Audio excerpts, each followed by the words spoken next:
Alright, we're back again with our second braid tutorial. This video is going to be specifically covering the braids that were worn around Lake Van. They had different sizes of braids and also strung them together with beads. Now, before I even start, I want to address that in my last video, I was like code switching the way I talk. I'm not going to do that again because it's real cringe to me, like, to talk a certain way so that it's more digestible for the internet. So I'm not going to do that this time. Alright, so we're going to start by parting the hair down the middle. What I'm doing here is I'm measuring where the braids are going to be in my head so that I don't mess up and make them too big or too small. We're starting with a large braid, so follow the part that you made down the middle until you have a rectangular section that looks like this, even all the way down.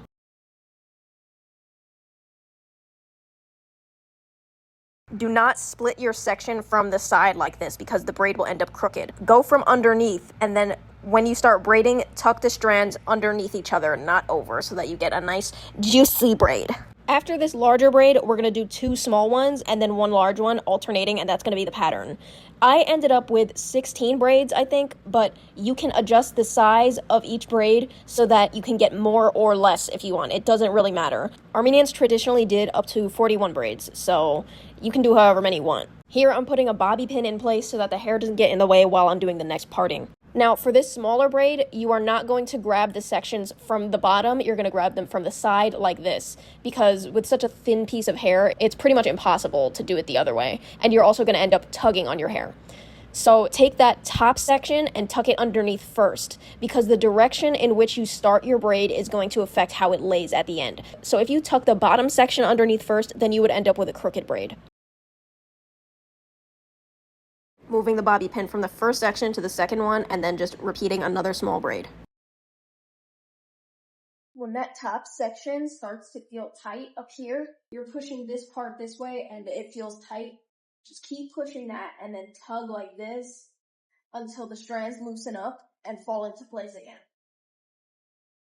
Now we're doing another one of the large braids, but since we have to follow the curvature of the head, we're going to make this section triangular at the top. We used the same method in the first tutorial. It's a little bit difficult to see, but this is how it should look at the end. Pointy at the top. I forgot to show it on camera, but this triangular parting here, this first one that has the triangular parting, I actually tucked the bottom section under first instead of the top section, how we did with the ones up here. I used the bottom section to go under first. At the end of the day, though, just tuck whatever section underneath that works in correspondence with how your hair is behaving in the moment. Now again, as we follow the curvature of the head, we have to adjust the way we start the braid. So here, while I'm doing the small braid, I'm pulling the hair back instead of straight down. And by the way, this is also a triangular parting. If you don't adjust the way you braid according to the curvature of the head, the braids will end up sitting against the head instead of going straight back and sitting in a nice, neat line, if that makes sense. Here, I'm repeating that process, doing another small braid.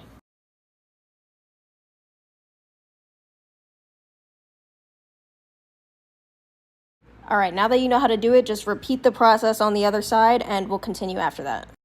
This is the part of the video where we tie the braids together using a thread. I'm using silk thread here. So around the first braid, this sounds scary, but you're going to tie a knot, like an actual double knot. After you loop the string around that first braid twice to make a knot, you're only going to loop the string around the middle braids once. So here's a picture of my charger as a visual, but you're only going to make a knot around the first braid and the last braid, the two on the edges. And don't be afraid to tie it firmly, because if you don't, then the thread is just going to come right off.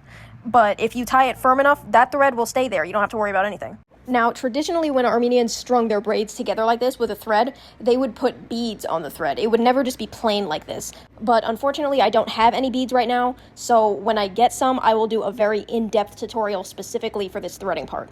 Most of the time, they would use semi-precious materials like turquoise and corals because those were believed to have protective qualities.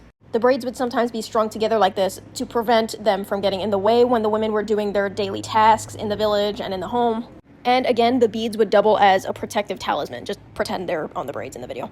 Now again, for the sake of the tutorial, I did a smaller amount of braids so that they could be bigger and you can see what I'm doing better.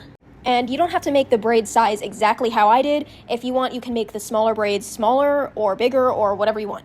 because as you can see, they weren't always the same. The girl on the right has braids with a much more drastic size difference, while the one on the left has a more numerous amount of small braids in between the bigger ones. Side note, my freaking beads came in a day late. Literally the day after I filmed that tutorial, the beads came in the mail. It's funny how stuff works out, huh? Well, what this means is that the next tutorial for the threading is gonna come real soon, so yeah. But anyways, yeah, this is what it looks like, and let me know in the comments what other braids you want to see me do.